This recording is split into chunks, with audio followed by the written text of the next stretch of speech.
All right, so we just got out of the Mario movie, and I haven't even asked you what you thought yet. I loved it. Yeah, it was awesome. So it's an incredibly windy day out, so we're going to get to the car, and then we're going to give just an immediate reaction. I'm going to give basically like a review that's spoiler-free, and then about halfway through it, after we've given our initial thoughts, we'll get into the spoilery stuff for people who have already seen it and want to hear our thoughts. So, yeah, we'll see you in the car. All right, so we're in the car now. I'm here with Mrs. Zeltroid, so good to see y'all. This is a face reveal for me, too. Yeah. All right, so we got to get into the movie, but again, not spoilers in the beginning. Obviously, anything could be a spoiler, but if it was, it's just going to be the most teensy, like, more thematic discussion. And so, let's start with your opinion, babe. What'd you think? I really did like it. Now, I will say, for me, it started off a little bit slower than I was anticipating. Sure. It took us a little while to get to the Mushroom Kingdom, but but I appreciate it because it's like setting up Mario. Yeah. So even though it took a little bit longer than I thought it would, I still really enjoyed it. A heavy focus on like the relationship between Mario and Luigi. And that was really nice. Like, I'm still a little bit new to the whole Mario universe. This guy's been slowly introducing me to it, but it was really sweet to see the relationship between the brothers. So yeah, I really liked it. Yeah, it was awesome. As like a brother, it got me in the feels so many times. Yeah. Some people have said before, like I've seen some reviews online, some people even said that like the Mario and Luigi relationship seemed forced. I'm like, no brother is going to watch that movie and think that seems forced. Like to me, that was like the biggest family gem of the movie was the relationship between the brothers. So I freaking loved that. I thought the movie was fun. It almost felt a little bit short. I mean, I feel like we're almost conditioned to feel that way now because it was what, like an hour and a half long? Yeah, something like that. And nowadays it's like, I just finished watching John Wick the other day and that was like almost 3 hours long, which is becoming the standard for a lot of movies now. Yeah. And so, but I did enjoy it. It felt like, you know, to go along with the fact that it almost was a little short, it almost felt rushed at points. A little bit, yeah. Like everything was falling into place just so fast. Yes, you know, where it was like, hey Peach, we need X. And then she's like, sure. You know, hey Donkey Kong, we need X. Sure. You know, and so I almost wish it would have just taken its time a little bit more and maybe extended the runtime out to like 2 hours. But regardless, you know, tons of fun with it. I will say, if you've played the majority of Mario games, you'll love this movie. Yeah. Like, it's going to be fun. There's so many references and stuff. If you haven't seen the Mario games, which I don't get. A lot of people are saying that, like, as a new person who hasn't seen played the Mario games. Well, it's like, why are you watching in the first place? Yeah. Play the games first, or at least a couple of them, and then go watch the movie. But if you haven't seen it, there is going to be so many things when you watch this movie where you're like, why did this happen that way? Yeah. Like, so many things just seem weird, just seem random. Like, if I'd seen it and we hadn't been together, if I'd, like, seen it with my brother, who has played a few Mario games, but before I knew anything about this world, I would not have gotten, like, 99% of this movie. Like, when we get into the spoiler section, there's something that happens in the third act that really controls, like, the stakes of everything that's going to happen, but you would only understand why it played out the way that it did if you've played the games, because you're going to be like, why the heck did this bad guy do this? Because he always does that in the games. So I understand the people who haven't seen it, it's like they're not going to get it. You know, people who haven't played the games, but this felt so much like it was created by fans for the fans. And so yeah, I thought it was so much fun. The music, the homages to all the different games. It felt like every single Mario game was referenced at one point or another. And I'm going to speak from just, like, my stance as, like, you know, being a girl, because I'm a huge advocate for, you know, bringing back femininity and stuff. I've seen some people being concerned about, like, Princess Peach being, like, too much of a girl boss. I never felt that. I never really felt like she was acting like that. I very much felt like, even from what little I know of Peach, that she was very much keeping in character. Like, she was still strong, but she wasn't, like, dominating. It depends on, like, which version of Peach you're looking at, because in, like, Super Mario 64, Super Mario Galaxy. She's the damsel in distress that Mario has to save. But if you look at the Nintendo Power comics, you look at, you know, some old Mario games where you can actually play as Peach, she has been known to kick some butt. She kicks a lot of butt in this movie. But it would never felt like it was at the detriment of, like, Mario. Like, yeah, without getting too spoilery yet, Mario's arc and his progression throughout the movie, I really enjoyed it. And at the end of the day, like, it still feels like it's the Mario Brothers movie, you know? For sure. And so, but Peach was awesome. Yeah, like, she's I great. think, she's yeah, great. yeah. So Yeah, Peach was super cool. And Toad. Yeah, Toad was so sweet. God, Toad was so much fun. He like, was. Yeah, so much personality. Yeah.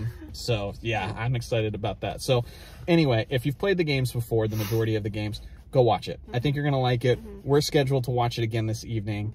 And so very much looking forward to that. Enjoyed it so much. Oh, and Bowser. Oh, he's great. Bowser's awesome. He was awesome. Jack Black kills it as Bowser. And so. there are moments where they're like, oh, they let Bowser have this moment because it's Jack Black. Yes. You know, there's times where it's like, oh, this is very much Bowser. Yeah. And then you're like, well, this is Jack Black playing Bowser. Yeah. So that was great though. I think Bowser was awesome. But again, you're not going to understand why Bowser is the way he is unless you've played some of the games. But yeah, if you haven't played any of the games, I honestly don't think most people are going to like it. Yeah, no, I can't see that happening. So wait until it comes out on Blu-ray. Watch it after you've played some games. But if you have played the games, yes, go watch it immediately. Yes. So much fun. Yes. So much fun. So I think that's good. Yes. We should get into the spoiler section of the review now. Okay. So for those of you who have seen it already and just want to talk about it. So start off with Mario and Luigi in Brooklyn. And I think what's funny is we got to meet Mario and Luigi's family. Yeah. But we don't like learn any of their names. No. So I'm like, okay, they're just like random, you know, Italian family or, you know, Brooklyn family. So that was kind of interesting. I don't want to get out of order too much, but there's so much exciting stuff to talk about.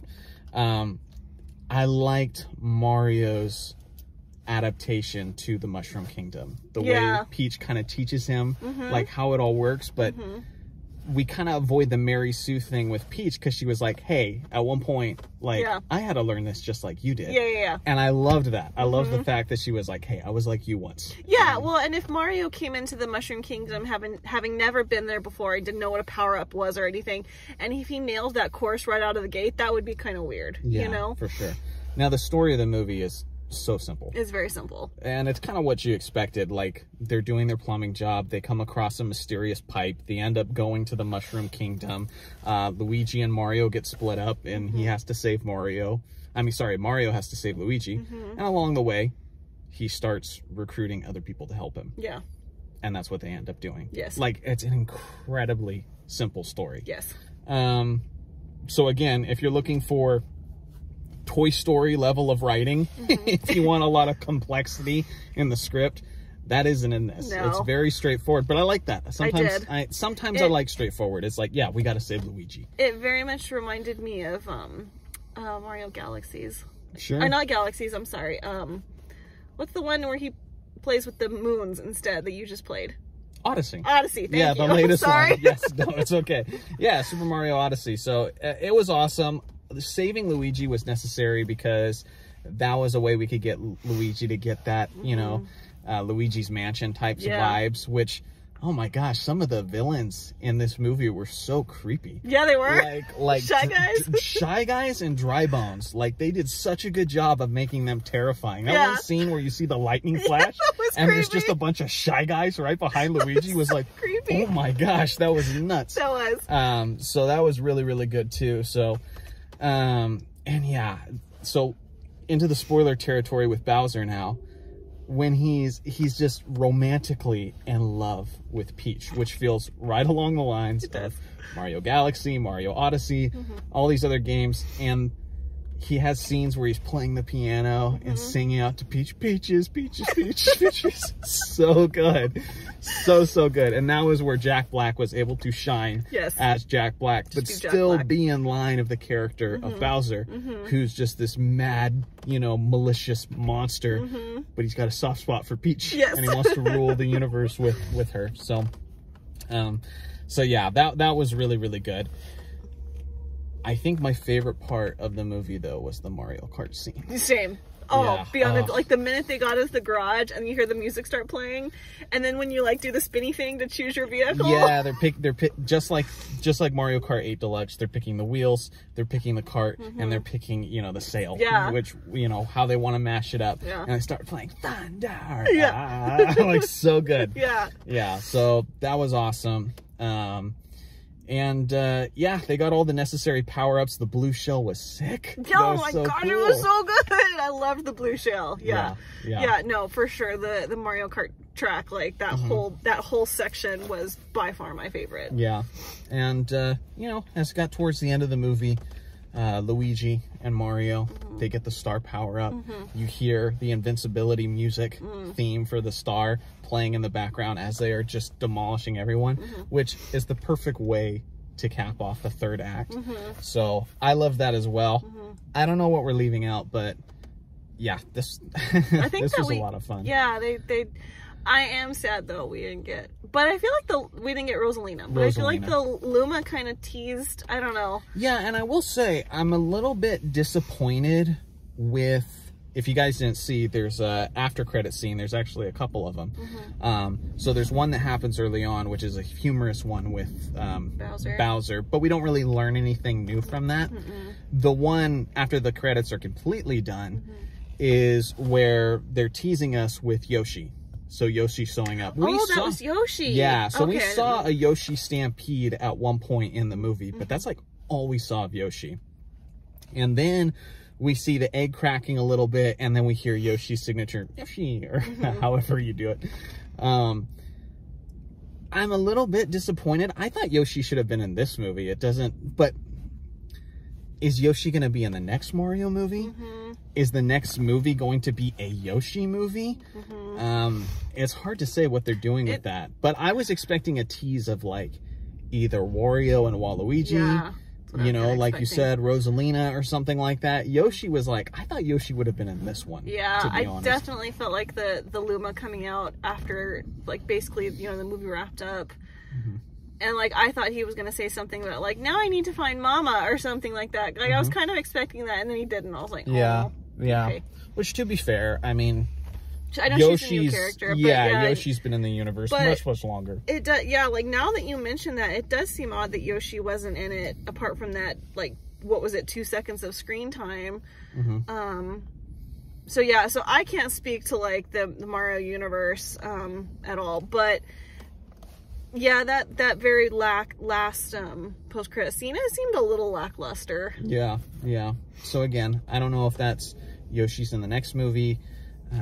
If Yoshi gets, you know, his own movie, we don't know. But I know they're building up this universe. Yeah, Chris Pratt kind of has spoiled that. Yeah. And there's a lot of stuff in this movie where it's like, yeah, they're hinting at stuff to where they're building for the future, which I think is ultimately going to be an Avengers-style Smash Brothers movie. Yeah. So, because, like, I mean, I did enjoy the movie, but it didn't exactly live up to my expectations, I guess, but I still enjoyed it because it does very much feel like we're laying the groundwork of a larger universe. We're building up to a greater thing. Because, and that's why I think we didn't actually spend as much time in the Mushroom Kingdom as I thought we would, is because they want to, like, give us a taste of the Mushroom Kingdom and, like, that larger universe, not right all the gate, because now we're gonna come back and want more, if that makes sense. Sure. Yeah, having the third act kind of wrap up in Brooklyn, I felt like, I was like, it's kind of an odd choice a little bit. Yeah, it was a little strange. Yeah, because I definitely wanted to see stuff go down in the Mushroom Kingdom, which we got some of that, but I thought it would have wrapped up there. But ultimately, I mean, I feel like they're nitpicks. They are. Know, for me, definitely. I really enjoyed it. I'm looking forward to watching it again tonight.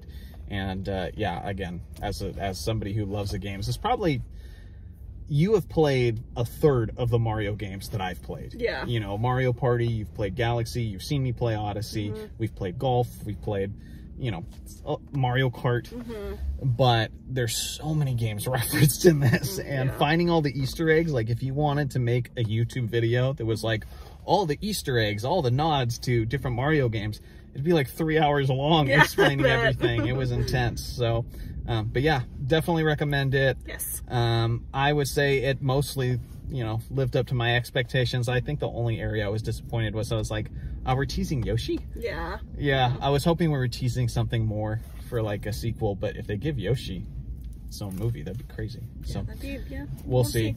Let me know in the comments what you guys think about it. I loved it. I plan on doing this with any Nintendo Universe movies moving on. So, all right, so we're just stopping for lunch, and then I remembered I didn't talk about one of the biggest, most controversial things of this movie from the very beginning when it was first announced. Chris Pratt's voice. You have any thoughts on it, babe? I thought it was very good. Again, not terribly familiar with the Mario stuff, but the few times we did get like the wahoo, like it sounded very much like Mario. And when it was more like a you know, Chris Pratted, mellowed down version, I guess, of like that Brooklyn Italian accent, I thought it fit. I liked it. Yeah, my one critique was the Brooklyn accent and Chris Pratt, like, it was pretty inconsistent. At times he had a really good Brooklyn accent. At other times he just sounded like Chris Pratt. I did notice that, yeah. Yeah, so it just didn't feel like it was all that consistent. When he was that Brooklyn accent, I thought it was pretty good. You know, we're still in the spoiler section of this because I'm going to put this at the end of the video, but Charles Martinet does get a cameo. I feel like it was kind of small. I was hoping for more for Charles Martinet. You probably didn't even catch it, but it was towards the beginning of the movie. In the diner? Yeah. Okay. Yeah. And that was actual Mario voice. I wanted a little bit more for Martinet, so that disappointed me a little bit. But overall, I think Mario's voice was good, just a little inconsistent. But you know, you might be a little bit critical of it. You might want signature Mario in the first few minutes, but after you're 5-10 minutes into the movie of Mario talking, you're pretty into it, and I don't think you guys are gonna hate it that much. So one thing I was gonna say is in the beginning when Bowser's walking, this is like a small detail, but it stood out to me. Bowser very much walks like he walks in Mario Party 5. It's like that slow, like almost Godzilla, you know, like it's pretty consistent. Oh yeah. You go all the way back to Super Mario 64, which were released in the late 90s. Same thing. He just stomps around, and so I mean the attention to detail with all these characters was truly awesome. I think they did an excellent job of just expanding upon the existing personalities of each of the characters. I think some people are going to be a little bit upset about Peach, but again, Peach hasn't always been the most consistent with her capabilities and with her personality either, so it's like they picked whichever one they want. So I didn't have a problem with it. I like the fact that she was kind of like, yeah, I was raised in the Mushroom Kingdom, let me teach you, Mario, how this works. And then at the end of the day, it's Mario and Luigi saving the day anyway. So yeah, so ultimately, again, really liked it, wanted to throw that part in. And then something I mentioned earlier was enemies and certain characters acting in ways that people who are not familiar with the Mario games would be like, why the heck did it do that? Towards the end of the movie, there's a giant bullet bill shot towards the Mushroom Kingdom, which is basically supposed to act as like a nuclear warhead, which is just going to destroy the Mushroom Kingdom. If I hadn't seen a Mario video game before, and I was not familiar with bullet bills, Tanuki Mario just basically gets the nuke's attention by just rubbing its eye a little bit and aggravating it, and now the nuke is all about destroying Mario. You'd be like, really? Yeah. That's all it took? That was a little bit forced. Giant bomb. Yeah, this giant nuke sent out by Bowser just got its eye rubbed a little bit, and now it's out to destroy Mario. But if you played Mario games, that's how bullet bills always act. That's always what they do. You just get their attention, and now they're hot on your heels. And so I love that. Again, you've played the games, you're going to love it. You haven't played the games, I don't think you're going to love it. So thanks for watching, guys. Make sure to like and subscribe for more Zelda, Metroid, and occasionally Mario content. And we'll see you guys in the next video.